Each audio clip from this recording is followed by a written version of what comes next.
Boa tarde a todos e a todas. Sejam bem-vindos mais uma vez a mais uma aula de filosofia.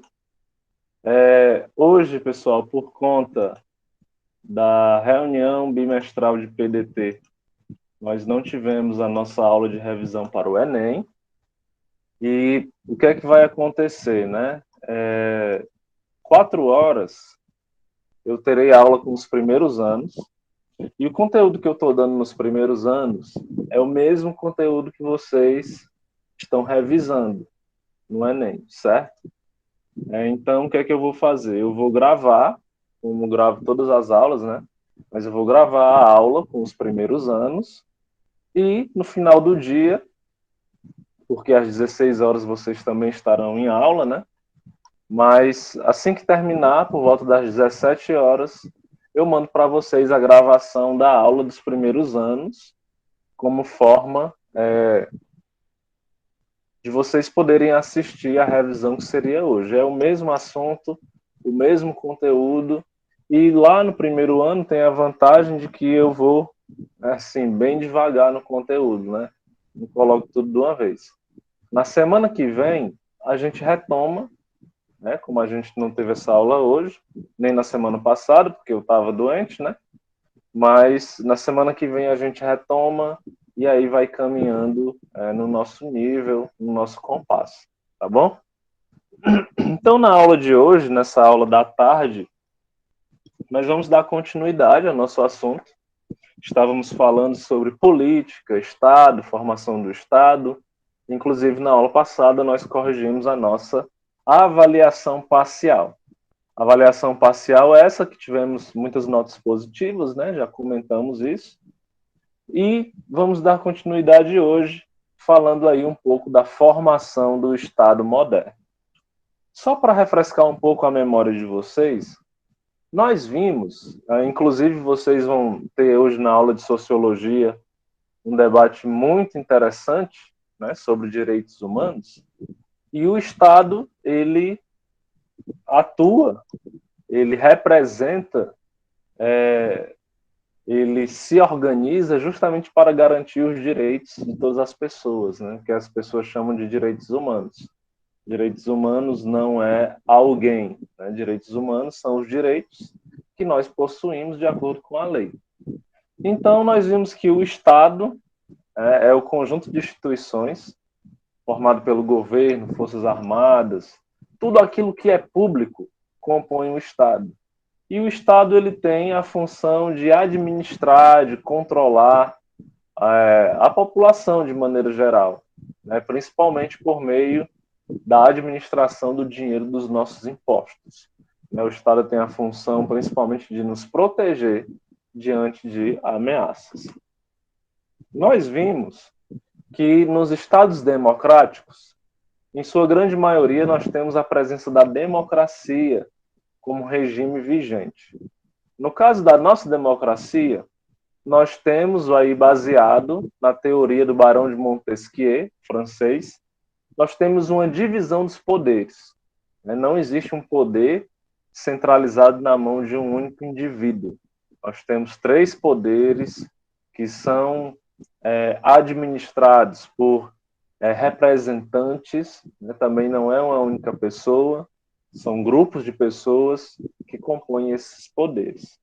Então, para o Montesquieu, esses poderes, eles teriam que ser, né, independentes, autônomos, mas ao mesmo tempo complementares entre si, de uma forma que eles atuem em harmonia para que as coisas possam dar certo. Então, de acordo com Montesquieu, né, esses 3 poderes, o número 3, ele tem essa história, representa a perfeição. E aí, no Brasil, hoje, esses 3 poderes estão divididos da seguinte forma: poder executivo, que é formado por prefeitos, governadores e presidente da República. Nós temos aí também dentro do poder executivo, né, os vices, vice-prefeito, vice-governador e vice-presidente. E no caso nós temos os auxiliares, que são, no caso do prefeito e governador, são os secretários, e no caso do presidente são os ministros. Dentro do poder legislativo, nós temos aí vereadores, deputados estaduais e federais e senadores. E aí, no Poder Judiciário, nós temos os juízes, os tribunais superiores e o Supremo Tribunal Federal, que é a instância maior da justiça. Nós vimos que o Poder Executivo tem a função de administrar o dinheiro dos impostos e sancionar ou vetar leis. O Poder Legislativo tem a função de criar leis e principalmente fiscalizar o Poder Executivo.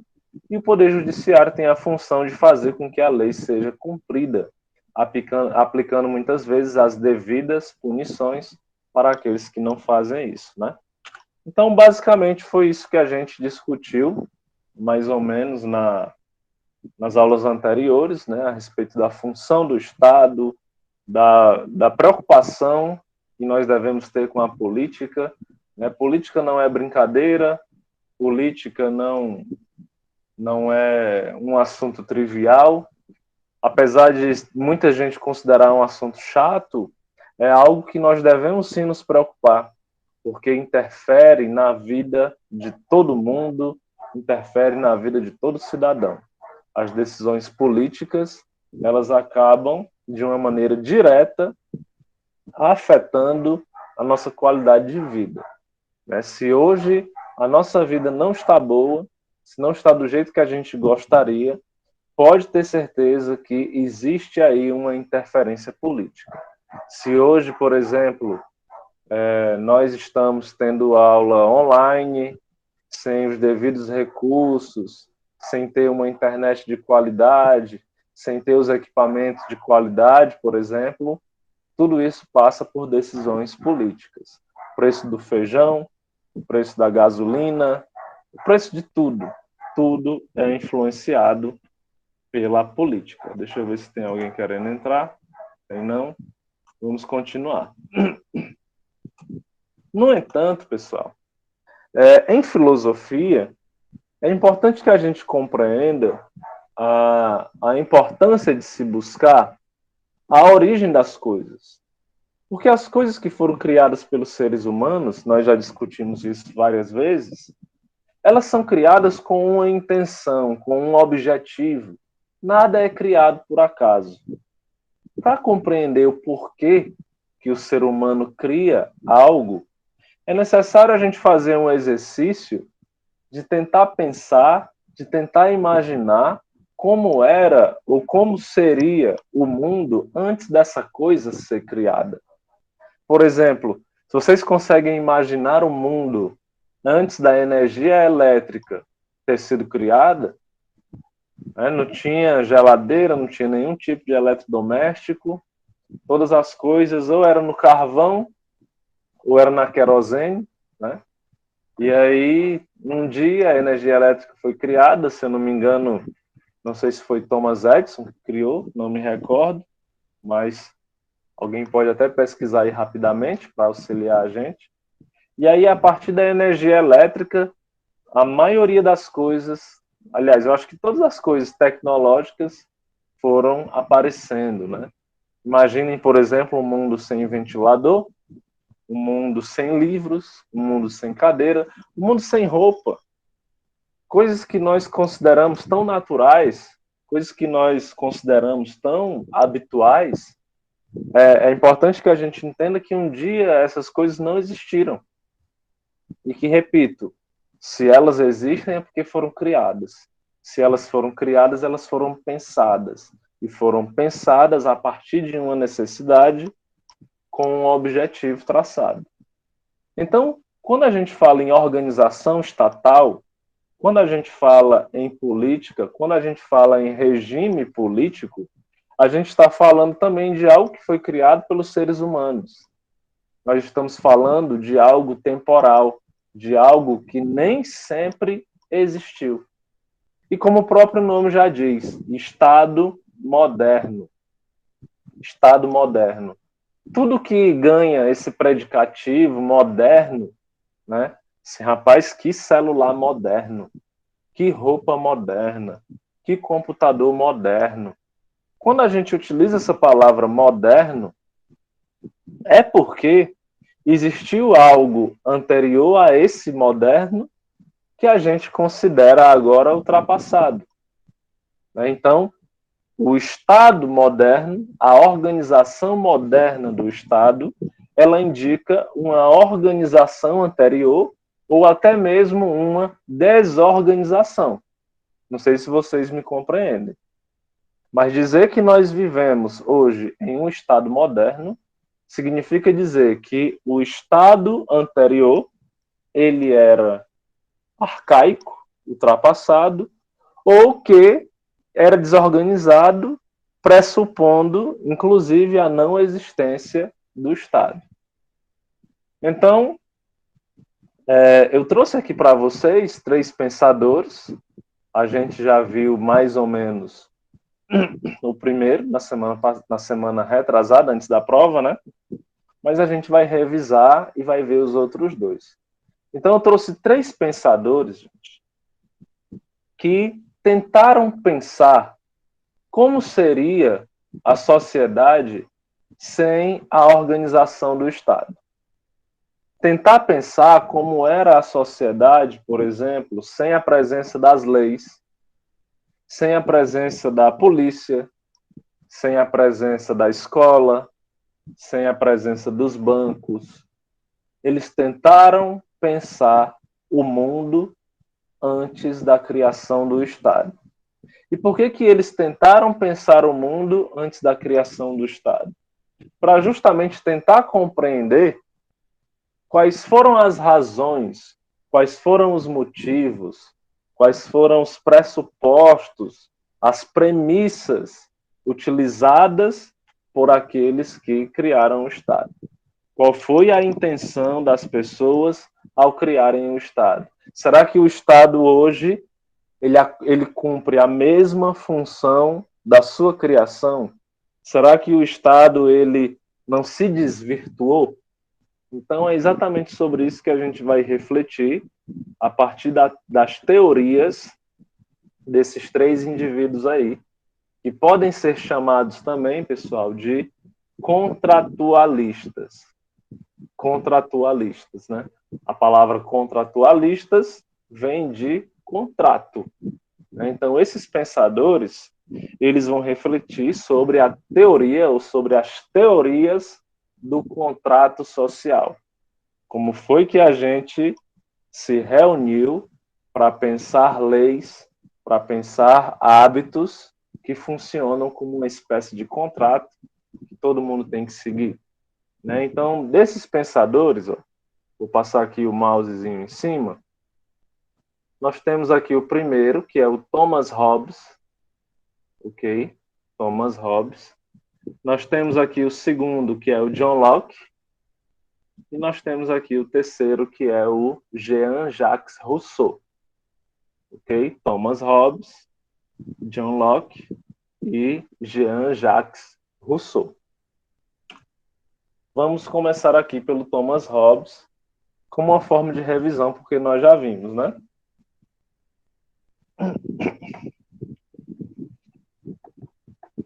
Então, pessoal, o Thomas Hobbes, só a nível de relembrar, né? Filósofo inglês, século XVII, e é conhecido como um dos fundadores da filosofia política moderna, certo? Então, ao refletir, ao tentar compreender como seria esse mundo sem a política, sem prefeitura, sem Câmara de Vereadores, sem presidente, sem polícia, sem escola, esse mundo, ao tentar pensar um mundo desorganizado.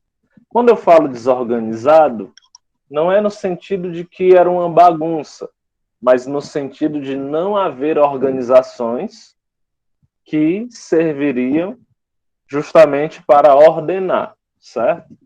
Mas imaginando a sociedade lá no seu início, sem a política, sem o Estado, sem a presença dos funcionários públicos, o Hobbes, ele diz que a gente estaria no que ele chama de estado de natureza, certo? Então, os seres humanos, no seu estado de natureza, ou seja, com a ausência de leis, regras e a participação do Estado, né? Então, nós, nesse estado de natureza, nós viveríamos numa guerra de todos contra todos. Viveríamos numa guerra de todos contra todos, que ele chama, né, em latim, de bellum omnium contra omnes. Guerra de todos contra todos. Por que que nesse estado de natureza, com essa ausência de regras, a gente entraria nessa guerra? Justamente porque, sem as regras, a gente pode fazer o que a gente bem entende. Que a gente bem entende. A gente tem 100% de liberdade. 100%. Imagine aí você andando aqui em Camusim, no seu estado de natureza, né? Aí você andaria nu, provavelmente, porque não tinha roupa, estado de natureza. Aí quando você sentia fome, você, sei lá, subia num coqueiro, bebia água e comia carne, ou então ia pescar. Só que o problema é o seguinte, imagina aí, deixa eu ver se eu consigo pegar alguém aqui como exemplo, né? Imagina aí que, sei lá, tava andando o Aleph e o Vitor Hugo, certo? Andando de maneira separada. Aí eles estavam com muita sede e tiveram ao mesmo tempo a ideia de subir no coqueiro para tirar a água, para beber a água do coco, né? Só que o que aconteceu? O Aleph e o Vitor, eles se interessaram pelo mesmo coqueiro. Eles estavam caminhando ali individualmente, sem contato um com o outro. E aí avistaram aquele coqueiro que não era muito alto, era fácil de subir. E os dois se interessaram pelo mesmo coqueiro. E aí a gente poderia dizer, ah, professor, mas o coqueiro tem muitos cocos, eles poderiam dividir, né? É, só que nesse nosso coqueiro só tem um coco enorme, muito apetitoso, né? Só tem um coco. E aí o que é que vai acontecer? Os dois querem, mas só tem um. Aí a gente poderia dizer, né? É só cada um beber metade da água. Só que eles não querem a metade. O Aleph, ele não está disposto a abrir mão da metade, nem o Vitor. Eles querem o coco inteiro só para eles. Agora percebam, não existe lei que proíba eles de fazerem nada. Não existe polícia para eles ligarem caso eles se sintam ameaçados. Eles não foram educados por uma escola para dizer que eles têm que ser solidários. Eles estão ali no estado de natureza, agindo por conta própria, com 100% de liberdade para fazer o que quiserem. Então o Thomas Hobbes vai dizer o seguinte, rapaz, sabe o que é que vai acontecer? Um conflito. Uma guerra de todos contra todos. E nesse conflito, muitas vezes, somente um vai sair satisfeito. O outro, que não só vai sair insatisfeito, mas muitas vezes nem vai sair, porque vai morrer. Vai morrer. Por causa de um coco, por causa de um coco. O que acontece é que quando duas pessoas querem a mesma coisa, elas entrarão em conflito, até que somente uma saia feliz desse conflito. Então, perceba que quando o ser humano possui essa liberdade total, quando o ser humano ele possui essa capacidade de fazer o que ele quer, de acordo com Hobbes, isso não dá certo, porque os conflitos de interesse, eles vão acontecer muito, eles vão acontecer demais. E isso porque a gente está falando de um coco. De um coco. Agora imagina que o Aleph, só um exemplo, viu? Imagina que o Aleph e o Vitor se interessaram pela mesma mulher. Isso no estado de natureza. Que seria um grande problema. Né? Seria um grande problema. A gente observa que, por exemplo, no reino da selva, essas brigas elas acontecem naturalmente entre os animais. Quando, não sei se vocês veem, mas quando tem uma cachorra no cio, uma cadela no cio, é bem uns 200 cachorros no meio da rua, indo atrás dela, e é uma briga do cão. Toda hora os cachorros aí se estranham. Então imagina se isso acontecesse com os seres humanos. Se tendo lei já acontece coisas horríveis, imagine não tendo, refletiria o Thomas Hobbes. Então, de acordo com ele, nesse estado de natureza, a gente teria liberdade total de fazer o que a gente quer. E as nossas vontades, como a gente é livre 100%, entrariam em conflito. E seria justamente nesse momento que se formaria uma guerra de todos contra todos. Pode falar. Mas, tipo assim, se fosse uma briga por alguém, por exemplo, os dois, o exemplo que você deu, essa pessoa, por exemplo, essa mulher, ela não poderia ter a liberdade de escolher com quem ela ia ficar, ao invés de haver uma briga? Poderia.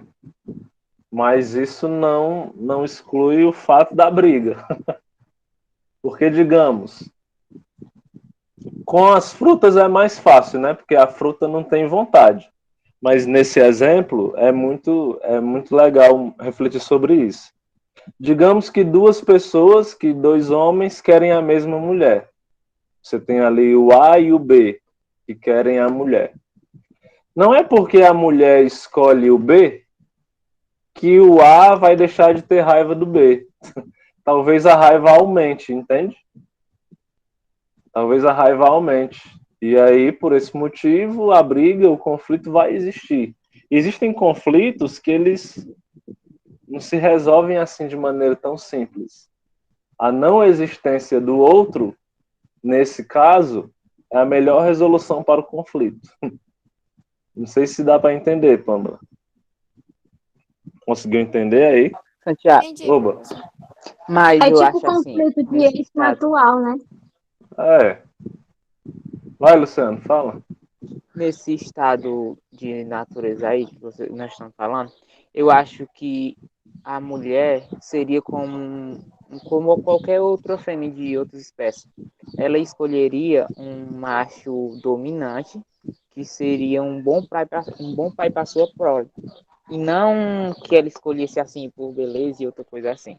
Então, com certeza teria a briga para ela escolher. Quem ganhasse ficaria com ela. Exatamente. A tua observação é importante, Luciano, porque dentro dessa guerra de todos contra todos, né, vai dizer o Hobbes, que todo mundo vai brigar com todo mundo a partir do momento que a necessidade ela se torna conflituosa. Ou seja, a partir do momento que eu quero a mesma coisa que outra pessoa quer. Então é uma guerra de todos contra todos. Só que o ser humano ele vai começar a perceber que ele pode se agrupar com outros seres humanos para se proteger ou até mesmo para atacar. Então, alguns seres humanos eles vão começar a formar grupos, certo? E esses grupos, que a gente pode chamar de tribos, talvez, esses grupos eles vão servir justamente para ter uma força maior, para ter uma proteção maior. Então, logicamente, eu vou querer ter perto de mim alguém que tem força, alguém que tem agilidade, alguém que tem rapidez, alguém que poderia me proteger diante de um conflito como esse. Só que, para que esse agrupamento aconteça, vai dizer o Thomas Hobbes, é necessário um contrato social. Um contrato social, um pacto, um acordo. Não necessariamente um papel que a gente assine, mas um acordo. E o que é que esse acordo diz? Esse acordo diz que a gente vai abrir mão de parte da nossa liberdade. A gente não pode ser livre 100%, não dá certo. A gente não pode fazer o que a gente quer.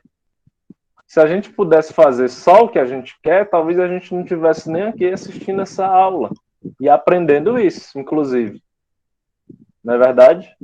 Então, esse contrato social, ele tem como objetivo não morrer. Não morrer. Então, em nome da minha vida, da preservação da minha vida, eu abro mão de parte da minha liberdade para que as pessoas elas possam conviver sem conflito. Ou seja, a partir desse contrato, quando duas pessoas quiserem a mesma coisa, elas vão ter que resolver de uma maneira diplomática, vão ter que resolver de uma outra forma. Elas não vão poder apelar toda hora para a violência. Por quê? Porque a partir de agora existe um acordo. Né? Então, o Aleph e o Vitor, eles não vão se matar por causa de um coco. Eles vão ter que encontrar uma outra forma de decidir para quem vai aquele coco. Certo? Então, abre-se mão de parte da liberdade, né, para manter a vida dos indivíduos. Agora, esse contrato, esse pacto, ele necessita de um respeito mútuo. Ou seja, as pessoas, elas têm que respeitar o contrato. Elas têm que respeitar o acordo. Tem que respeitar o acordo, não adianta. Se só o Aleph respeitar e o Vitor não respeitar, não adianta. Todos têm que respeitar. Entende? Tem que haver um respeito de todos. Só que é exatamente aqui que está o problema. Exatamente aqui. Por quê? Porque o homem, o ser humano, vai dizer o Thomas Hobbes, é ruim por natureza. O ser humano é ruim por natureza. Ó, guerra de todos contra todos. Sem a existência da lei, sem a existência de uma autoridade, o mundo é um caos, vai dizer o Thomas Hobbes.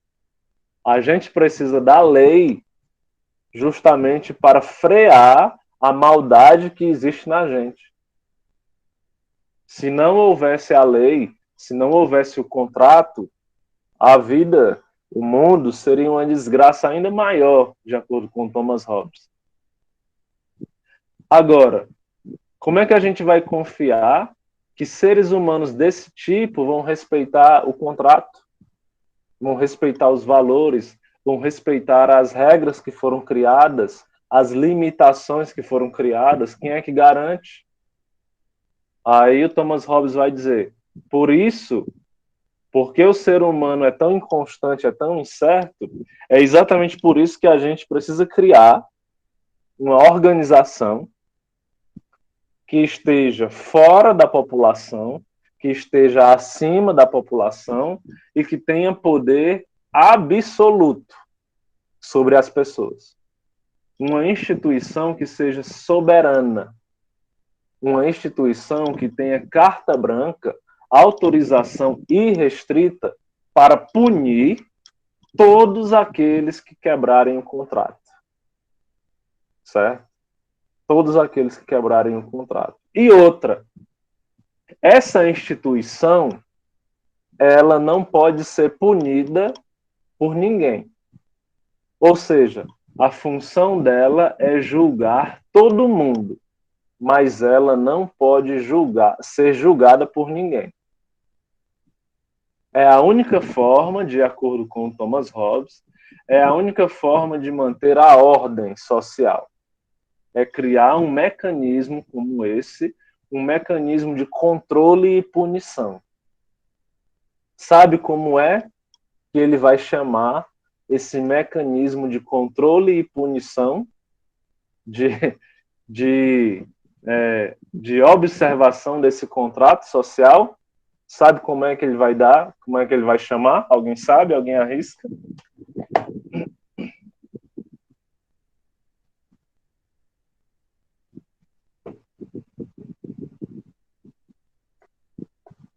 Ninguém? Ninguém arrisca dizer que organismo é esse que administra a vida de todo mundo, que pune aqueles que pisam fora do contrato, mas que não pode ser punido por ninguém? Não.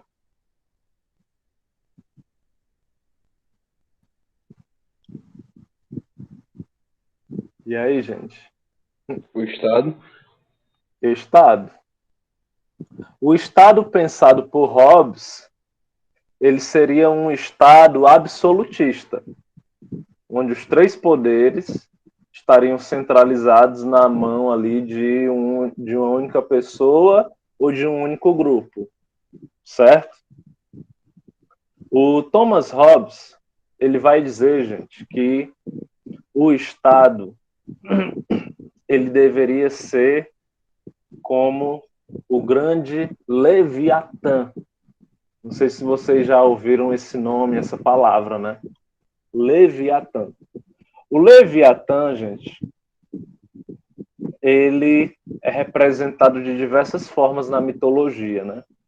Mas, de maneira geral, o Leviatã, ele é uma criatura marinha que causava medo nos navegadores, certo? Uma criatura gigante, horrível, né? Uma criatura que seria aí a controladora dos mares. Inclusive, muitas pessoas, muitos navegadores, tinham medo de cruzar o oceano por conta de lendas, de monstros. Uma delas seria o Leviatã. Aqui no slide eu coloquei o seguinte, ó. O nome da obra Leviatã, que o Thomas Hobbes, ele escreveu um livro chamado Leviatã, que é onde a gente encontra essa teoria sobre o Estado, tá bom? É a obra mais importante dele. Então, o nome da obra, Leviatã, faz referência ao monstro bíblico, também referido por outras culturas, que é representado de várias formas ao longo do tempo. E que seria uma das criaturas mais temíveis e poderosas do mundo. Então, vejam, para o Thomas Hobbes, o Estado ele deveria ser um Leviatã. Ele deve causar medo nas pessoas. Ele deve causar horror nas pessoas. Justamente para que as pessoas, pelo medo, façam as coisas corretas. Pelo medo da punição. O Estado ele é tão grande, tão poderoso, tão forte, que as pessoas vão cumprir o contrato social por medo do Estado. Sendo assim, o Leviatã, o Estado, deveria garantir a segurança de todos. Porém, suas atitudes não poderiam ser questionadas. Aí está o problema que o Rafael colocou, né? Porque se eu observo todo mundo, se eu puno aqueles que eu tenho que punir, se eu garanto a segurança das pessoas, né? Teoricamente, se eu tenho esse poder total, absoluto, soberano, ao mesmo tempo, quem é que vai me observar? Quem é que vai garantir que eu estou fazendo as coisas com justiça? Quem é que vai garantir que eu estou fazendo as coisas corretas? Não há garantia. Porque para o Thomas Hobbes, o Leviatã, o Estado, ele precisa ter esse poder para poder garantir a segurança e a vida das pessoas. Então, vejam, resumindo, né? Para o Thomas Hobbes, sem a presença do Estado, sem a presença das leis, do governo, nós, seres humanos, vivemos num estado de natureza. Nesse estado de natureza, nós viveríamos numa guerra de todos contra todos. Guerra de todos contra todos. Por quê? Porque há um conflito de interesses. Ok? Quando duas pessoas querem a mesma coisa, elas entrarão em conflito por aquela coisa. Por isso que o Thomas Hobbes ele tem uma frase, outra frase famosíssima, que é a seguinte: o homem é o lobo do homem. Né? Nós somos a nossa própria ameaça. Nós já nascemos maus. Por quê? Porque nós nascemos nesse estado de natureza com a liberdade total. Então a gente pode fazer tudo que é bom, mas também tudo que é ruim. Então, para a gente poder preservar a vida uns dos outros, a gente tem que abrir mão de parte dessa liberdade em nome de um pacto, um contrato social, onde todos têm que respeitar para ele dar certo. Porém, como a gente é mal por natureza, a gente prevê que nem todo mundo vai seguir o contrato. E o contrato seria a Constituição, viu, Rafael? Como tu colocou aí. E essa Constituição, esse conjunto de regras, de leis, prevê uma organização, uma instituição, que além de organizar tudo, vai punir aqueles que ferirem o contrato. Essa instituição se chama Estado. Para Hobbes, então, o Estado teria que ser absolutista. Poderes totais, absolutos, né? Poderia utilizar a violência, poderia fazer o que fosse preciso para que o contrato social fosse respeitado. Mas teria que garantir a segurança das pessoas. Teria que garantir a vida das pessoas que cumprem a lei. Para isso, o Estado ele se assemelharia a um verdadeiro Leviatã, um monstro mitológico que tocava o terror nos oceanos, colocando medo nos navegadores. Então, o Estado ele precisa ter essa postura, essa grandeza, para poder fazer com que as pessoas respeitem ou que pelo menos tenham medo. Né? Porque pior do que as pessoas fazerem o que é certo por medo é as pessoas não fazerem. Pior do que você fazer a atividade por medo de levar um zero é você não fazer. Então a ideia era essa. O ideal é que as pessoas fizessem o que é certo porque elas sabem que é certo. Mas se não pudesse ser dessa forma, que pelo menos elas fizessem o que é certo por medo da punição. Tá bom? Isso é o que pensava o inglês Thomas Hobbes. Na próxima aula, nós vamos ver uma concepção totalmente diferente, totalmente contrária, que é a concepção do francês Jean-Jacques Rousseau. Em resumo, o Rousseau ele vai dizer o contrário do que disse o Hobbes, que é o seguinte: enquanto o Hobbes dizia que o ser humano é mal por natureza, para o Rousseau, o ser humano ele nasce bom. Ele nasce bom. Porém, o convívio social é que corrompe os seres humanos. E aí eu jogo a pergunta para que vocês reflitam ao longo da semana. Para vocês, o ser humano, ele nasce com a essência ruim ou o ser humano nasce com uma essência boa? Vocês vão concordar com Hobbes ou com Rousseau? Na próxima aula a gente comenta. Tá bom? Alguma pergunta, gente? Alguma dúvida? Vai ter alguma paródia? Não tenho nenhuma sobre esse assunto, não. Mas pode ser que apareça, né? Alguma pergunta, gente? Comentário, piada? Não. Não? Pois fica aí a atividade de casa para vocês pensarem durante a semana. O ser humano, cada um de nós, a gente nasce bom e vai aprendendo a maldade ao longo do tempo, ou a gente nasce ruim e vai aprendendo a controlar essa ruindade ao longo do tempo. certo? Professor, Oba. é do Rousseau, né? Essa frase de que o homem nasce bom, mas a sociedade corrompe. Exatamente. Nós temos muitas